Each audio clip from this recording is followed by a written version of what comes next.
Do you want to support Ask a Priest Live? Click here to donate to this channel and support our mission, or donate safe and secure at thestationofthecross.com.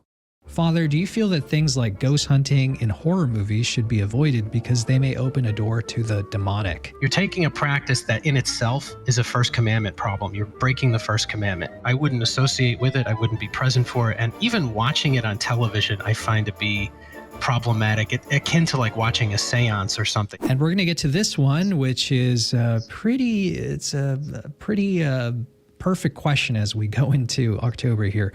Christine from Punta Gorda, Florida asked this: Father, do you feel that things like ghost hunting in horror movies should be avoided because they may open a door to the demonic? What do you think, Father? I would say that in general, it's good to avoid those. So ghost hunting in particular, that's precisely the issue, that you're opening a door potentially to spiritual influence. We live in a world that to us appears primarily physical, primarily material, but the ultimate reality and the truer reality, even because it's more profound, it's closer to the divine nature, is the spiritual. And so that's constantly happening. It's constantly happening around us, the angelic.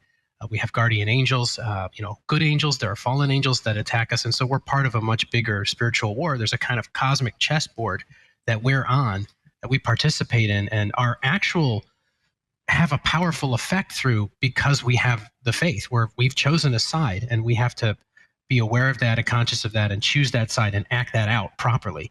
So one of the things is the ghost hunting.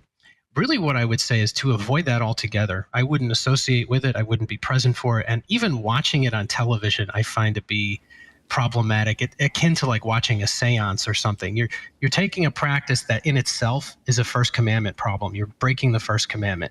And the reason you're breaking the first commandment with ghost hunting is that it's a species of necromancy. You're really trying to make contact with the dead through one means or another. And it's a means other than prayer. I mean, there are those who have gone before us in faith. Those who are deceased, we can pray to God, and we can even ask for their, if they're a saint, we can ask for their intercession, or there can be a means of spiritual contact through God, through his providence, through reliance on his providence. But every single act of violating the first commandment comes down to the same thing. You're ultimately saying God's providence and teaching and telling me to trust in him isn't enough. I'm going to go beyond that and try to rise above what he asks me to do through nature and what is normally the supernatural case, and I'm going to try to take things into my own hands, and whether it's divine the future or contact someone beyond the dead, it's trying to have a power that really belongs only to him. And so fundamentally, it makes us spiritually in our soul almost like the enemy, the way that Satan originally fell, because he elevated himself to be like God. And we're taking something, a power, we're acting out something that really is trying to take his place. It's taking something that rightfully belongs to him and saying, no, I want power over this. I want knowledge, where he tells me I'm meant to trust in him and rely on his providence. And so ghost hunting is a species of necromancy. You're trying to contact the dead. Now, whether it's through, scientific instruments or, whatever sort of, paranormal things, that is fundamentally opening the door of the soul to evil spiritual influence. So I wouldn't really have anything to do with that. It creates those conditions. Horror movies, a little more of a subtle answer I would give. I would say there are a broad range of films that might be classified as horror, and there are some films that are scary, perhaps, but might not be so problematic. But in general, the guidance with that I would give is you often have a gory, violent, or evil imagery in horror films. So generally avoiding them isn't a bad thing. It's sort of like a diet of imagery that is unhealthy. It's not just junk food, but it can actually cause problems. And I would go as far as to take the whole tradition we have in the East of iconography, where we have these doors, these sort of instruments, or even like telephones, to the icon establishes contact with the divine. So when I go to the icon of Christ, I'm not praying to the icon, but Christ is with me everywhere. And when I am stand before the blessed icon, it's a means, an instrument of my soul making contact with him.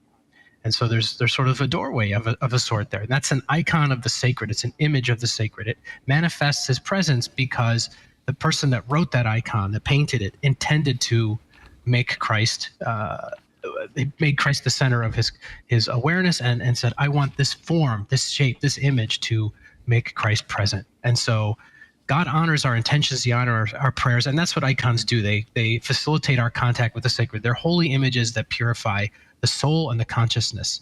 and the imagination. Well, what's happening with horror movies, there's kind of an inversion, particularly if there's demonic imagery. So there's an inverted image. It's kind of like an icon, but instead of a heavenly icon, it's a hellish icon. So the demonic is being manifested in this way or in that way, and we're putting in front of ourselves for hours on end and sort of indulging in, my fear gets, I get excited through fear, so there's an entertainment aspect to that. And again, storytelling isn't wrong in itself, but if there's, what I would say with horror movies, if there's demonic imagery that's prevalent in them, then it's probably the best thing to avoid them. And the simple reason is that it does have an impact on us, whether we perceive it or not. And particularly little children who, it affects them in ways we don't realize, but we might remember things that we first saw as little kids that really stuck with us, that might have not shocked an adult, but that really stuck with us. And there can be a kind of fear and a kind of a focus on things that we don't need to focus on. And it kind of is an attack almost at times on the innocence of the person to see that evil or that demonic thing manifested as it would be. So that being said, I would really suggest that the spiritual diet be holier things or sacred things, and really to avoid particularly demonic imagery in horror films. One of the things you see this effect in our culture is that it seems that there are many people, the only holiday they know how to celebrate is Halloween.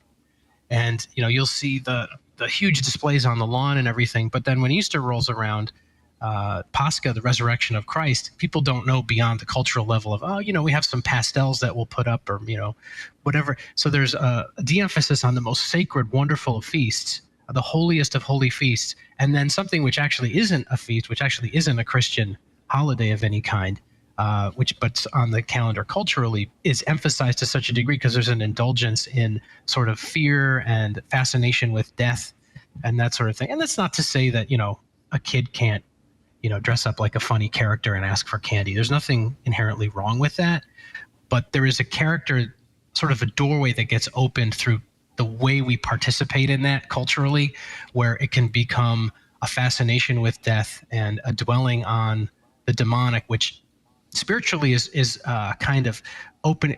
There's a vice called curiosity, where we want to see things for the sake of a kind of morbid fascination. And this is something that can lead us down the wrong road without the correct spiritual prudence. In general, I would say that if it's demonic imagery in films, it's probably best to avoid it unless there's a larger context.